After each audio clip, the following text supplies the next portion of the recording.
Após 5 meses, governo Lula é aprovado por 37% dos brasileiros, segundo pesquisa do IPEC.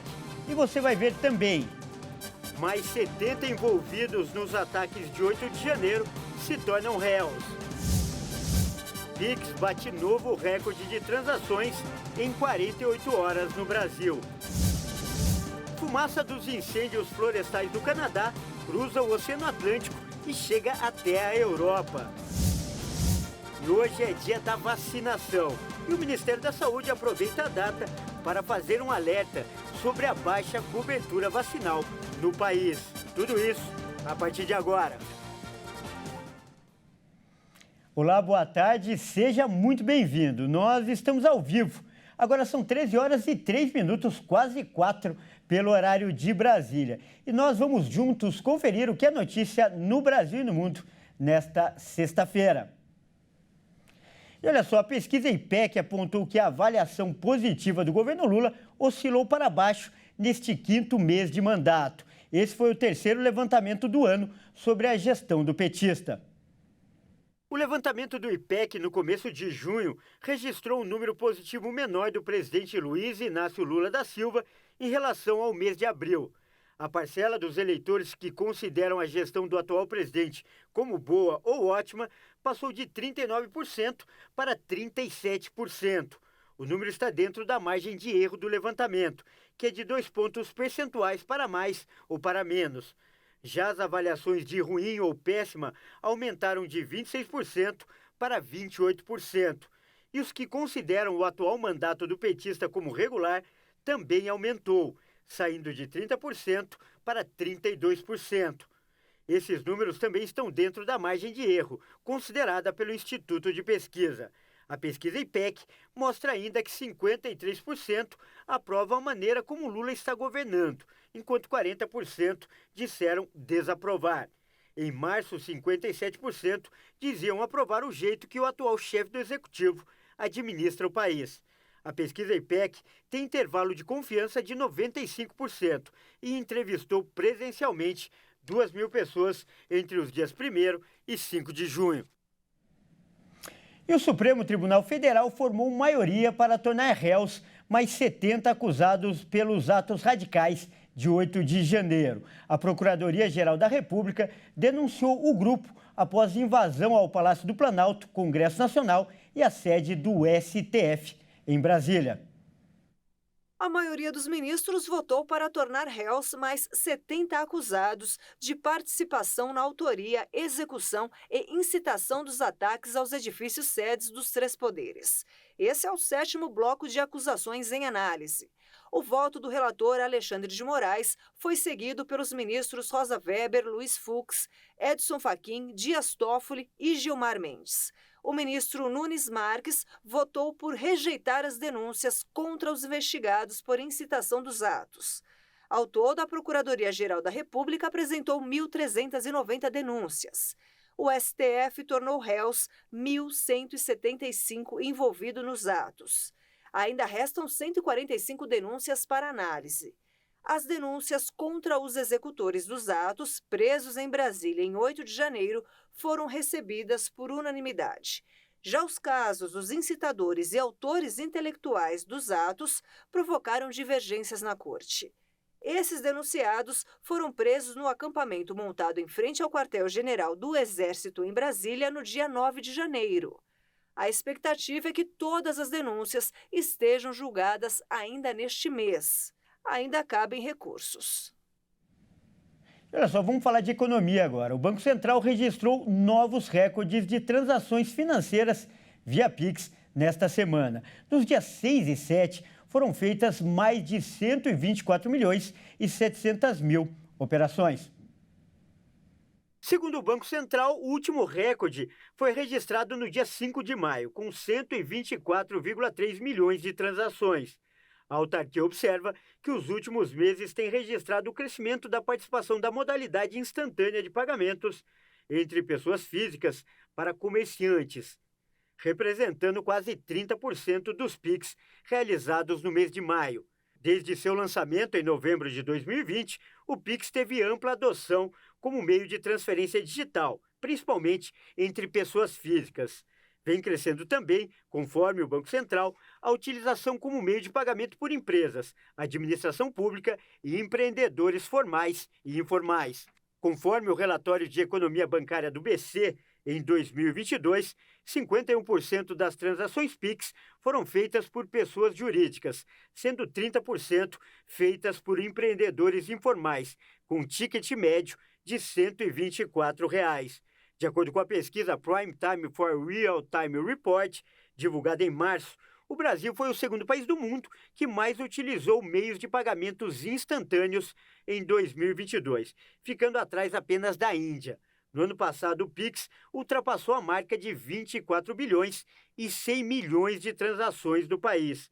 Para aprimorar a segurança da ferramenta, o Banco Central anunciou medidas que entram em vigor no mês de novembro. O BC vai disponibilizar campos específicos nas notificações de fraude, para que sejam especificados os tipos de crime, como falsidade ideológica ou conta laranja, e a razão da notificação, como golpe, estelionato, invasão de conta e coação.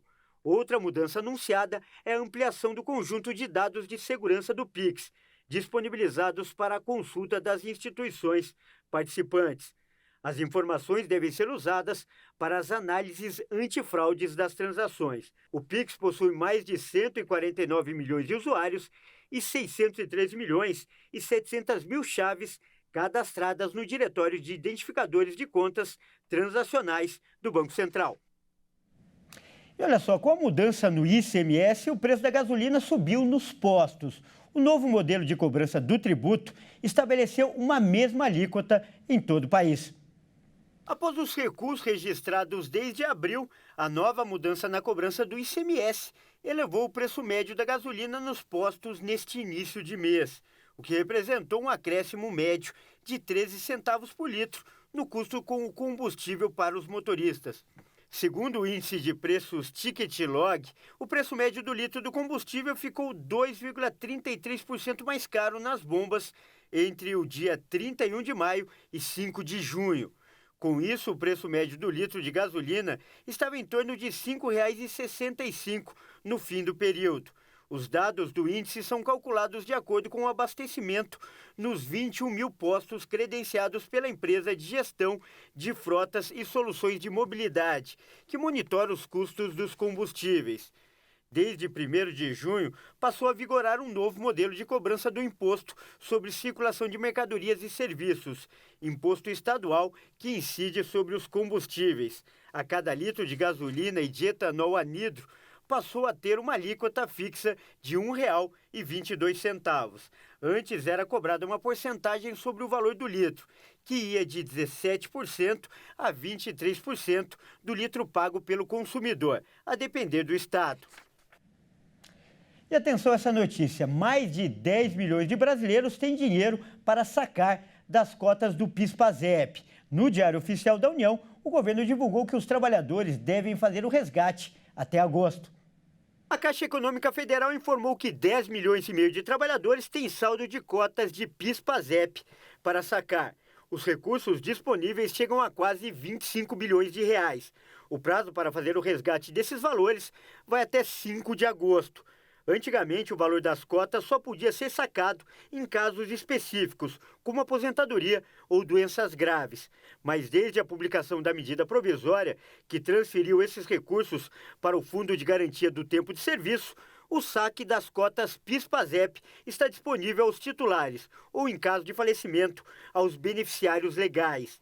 Tem direito às cotas do PIS/PASEP quem trabalhou com carteira assinada na iniciativa privada ou como servidor público de 1971 a 1988 e ainda não sacou a quantia. No caso dos trabalhadores que morreram, o saldo pode ser retirado pelos herdeiros comprovados. De acordo com o banco, os valores podem ser movimentados pelo aplicativo FGTS, sem a necessidade de comparecer às agências bancárias. Se o saque não for feito até o dia 5 de agosto, os recursos vão ser transferidos do Fundo de Garantia ao Tesouro Nacional. Já sobre o abono salarial do PIS/PASEP de 2023, neste mês de junho, 4 grupos de trabalhadores vão receber: O benefício do PIS, que varia entre R$ 110 e R$ 1.320, de acordo com o número de meses trabalhados no ano base, vai ser pago pela Caixa Econômica Federal aos trabalhadores nascidos em setembro e outubro. E o Banco do Brasil vai liberar o pagamento aos servidores e funcionários de empresas públicas que têm inscrição no PASEP, terminadas em 6 e 7. Os depósitos vão ser feitos no dia 15. O dinheiro referente ao ano calendário de 2021 pode ser sacado até 28 de dezembro. Eu mudo de assunto agora para falar que o Brasil deve ser um dos países mais afetados pelo El Niño. Os especialistas preveem aumento de temperatura, estiagem e excesso de chuvas por causa do fenômeno climático. A formação do El Niño pode aumentar as temperaturas e provocar estiagem em partes das regiões norte e nordeste do Brasil, segundo pesquisadores do Instituto Nacional de Pesquisas Espaciais, o INPE. Já no outro extremo, em algumas partes da região sul, o fenômeno deve causar excesso de chuvas. De acordo com o Climatempo, em junho, o Oceano Pacífico Equatorial deverá estar com temperaturas acima da média em toda a faixa, principalmente próximo da América do Sul. Os especialistas acreditam que os efeitos do El Niño devem se instalar a partir de julho, mas sua influência será notada a partir de agosto, com o aumento das chuvas na região sul e diminuição no extremo norte. As temperaturas tendem a ficar acima da média na região norte do país a partir de julho. Durante o outono, é comum observar o avanço da alta subtropical do Atlântico Sul pelo sudeste, que favorece períodos mais secos entre as áreas centrais e parte do sudeste do país. Há ainda a formação de frentes frias e de instabilidades mais para o sul do Brasil, Mato Grosso do Sul, no centro-oeste e São Paulo, na região sudeste.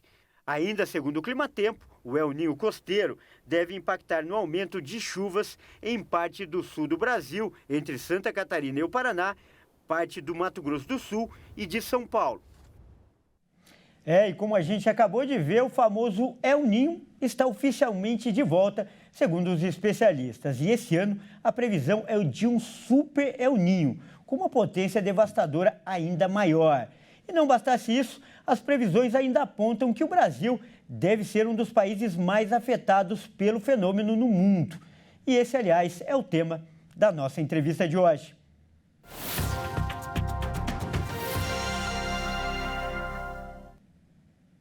E para falar sobre esse assunto, nós vamos conversar com um especialista, o Luiz Mamedes, que é meteorologista do IMET, o Instituto Nacional de Meteorologia. Boa tarde, Mamedes. Sempre um prazer conversar com você.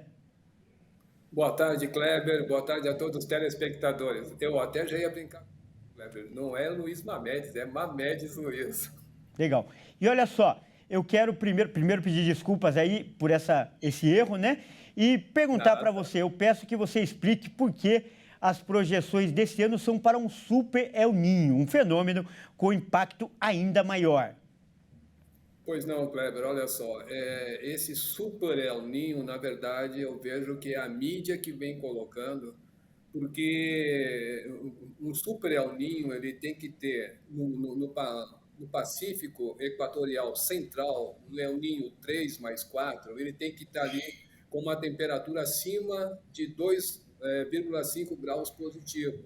E não está sendo projetado, pelo menos por enquanto, que essa temperatura ultrapasse isso. Então, ela está chegando ali em torno de 2, até estourando 2, assim, 2 positivo e um pouquinho. Então, está sendo esperado, sim, um El Niño de moderado a forte e parecido com aquele que ocorreu em 2015 e 2016, onde a região norte realmente foi muito impactada pela falta das chuvas. Foi queimadas, rios baixando aí de nível. Então, esse sim é um impacto que pode trazer para os extremos do Brasil. Enquanto a partida no sul do Brasil, sim, espera-se chuvas aí acima da média.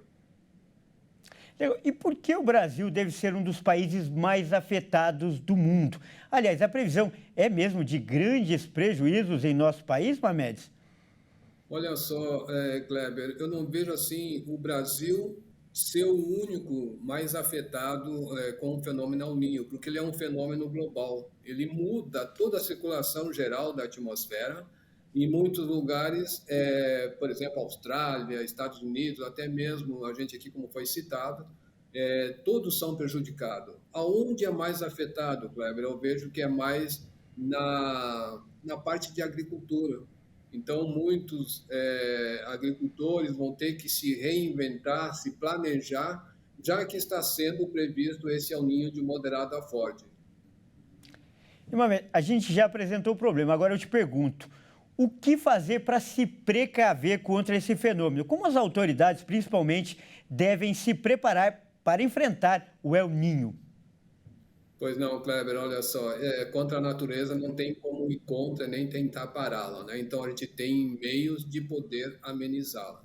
Então a função do meteorologista, da previsão do tempo, é exatamente alertar as autoridades competentes de que isso vai acontecer e os impactos que ela vai trazer.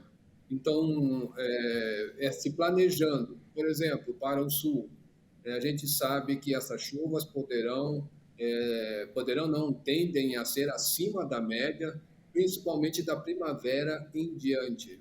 Então, a gente sabe que todos os lugares têm áreas de riscos. E, principalmente em Santa Catarina, quando acontecem essas chuvas, traz um grande perigo, porque é deslizamento de encosta, de terra, isso aí sim traz um grande perigo, onde a Defesa Civil é que entra em ação, Kleber, para poder já antecipando, já avisando essa população que mora exatamente nessa área de risco, tentando já amenizar pelo menos os riscos de vida. E com relação à agricultura, sim, faz parte também de passar essa informação para os agricultores, e especialmente o Ministério da Agricultura, que já está a par desse assunto, para que os agricultores tomem ou fazem um planejamento melhor, com melhores sementes que se adaptam a menos chuva, com aquelas sementes que se adaptam a mais chuva, né, com maior umidade. Então, esse sim é o que se pode fazer para amenizar os impactos do El Niño. Eu não comentei, Kleber, mas permite bem rapidinho, é que na parte central do Brasil também poderá ser sentido se esse El Niño vier a se confirmar aí a forte. Teremos aí uma chuva totalmente irregular pela essa parte central e sudeste, e isso vai afetar diretamente aí na agricultura. Tá certo, então, nós acabamos de conversar com o Mamedes, que é meteorologista. Mamedes, muito obrigado pelas suas sempre precisas explicações. Nós é que agradecemos o espaço, Kleber. Um grande abraço a todos. Grande abraço. E veja a seguir, fumaça dos incêndios florestais do Canadá cruza o oceano e chega até a Europa. E você vai ver também, hoje é Dia Nacional da Vacinação, data para lembrar a importância de tomar todas as vacinas do calendário. Nós voltamos já.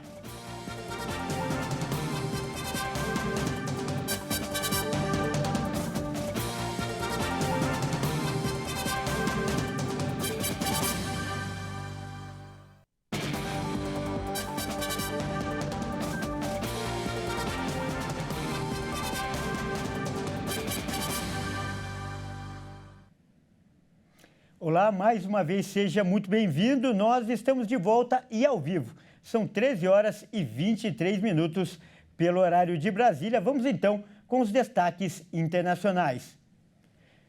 E olha só, a fumaça causada por incêndios florestais no Canadá está chegando cada vez mais longe. Após se alastrar pelos Estados Unidos, a névoa cruzou o Atlântico e chegou até a Noruega. A fumaça dos incêndios no Canadá foi identificada pelo Instituto Norueguês de Pesquisa Climática e Ambiental nesta sexta-feira. Concentrações muito baixas de partículas de fumaça foram registradas desde segunda-feira, especialmente na estação de Birkenes, no sul do país. Antes da Noruega, a fumaça já havia chegado à Groenlândia e à Islândia, segundo o jornal The New York Times. As projeções indicam que uma névoa fraca continuará avançando pela Europa nos próximos dias. No Canadá, as autoridades consideram que o número de hectares queimados nesta época do ano é excepcional. O país já registrou mais de 2.300 focos de incêndio, que atingiram 3.800.000 hectares, número bem acima da média das últimas décadas. Cerca de 2.500 pessoas tiveram que ser retiradas de suas casas por causa do problema. O leste dos Estados Unidos também foi afetado. A qualidade do ar de Nova York chegou a ser classificada como a pior em área urbana do mundo. O presidente americano Joe Biden ordenou ao serviço de emergência que ajude o Canadá a combater as chamas. E olha só, hoje é comemorado o Dia Nacional da Vacinação. E o Ministério da Saúde aproveitou a data para reforçar a importância da imunização e ainda fez um alerta para as baixas coberturas vacinais. O maior desafio é a vacinação de crianças. O Dia Nacional da Imunização, lembrado nesta sexta-feira, é visto como uma oportunidade para reforçar a urgência na retomada das altas coberturas vacinais em todo o país. Este ano, o Brasil celebra os 50 anos do Programa Nacional de Imunizações, que foi o primeiro programa estruturado das Américas. O país foi o pioneiro no continente na eliminação de doenças, na erradicação e no controle de outras a partir da vacinação. A data remete a esse histórico de conquistas. Mas para que todos os avanços sigam valendo, é fundamental que as crianças sejam imunizadas contra as doenças e a população tome as doses de reforço todos os anos. Apesar das comemorações, o Ministério da Saúde conta com a conscientização das pessoas para que as doenças erradicadas não voltem a aparecer. A maior preocupação é com as crianças, já que atualmente 3 em cada 10 crianças que completam 1 ano de idade no país estão sem as 3 doses contra a poliomielite. A Organização Pan-Americana da Saúde classifica o Brasil, junto com Haiti, Honduras e Peru, como um dos países de mais alto risco de reintrodução da polio. Também voltaram a assombrar o país a rubéola, a difteria, o tétano e o sarampo, com o maior risco de voltar. O Cronograma Nacional de Imunização contempla mais de 38 mil salas de vacina em todo o país. Mas o sucesso da campanha e da erradicação das doenças depende da adesão de cada brasileiro. Bom, essa edição fica por aqui. Muito obrigado pela sua companhia e continue ligado em nossa programação, porque às 13h50 eu volto com mais notícias para você. Até mais!